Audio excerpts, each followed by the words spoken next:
మతిపోయిన ఈ పసికూన ఏం తాళం వేశాడే ఏం రాగం తీసిందే అంగనా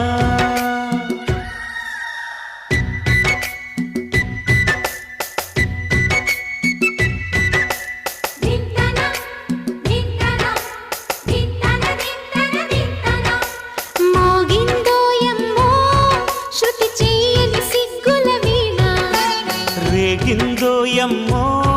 మతిపోయిన ఈ పసికూన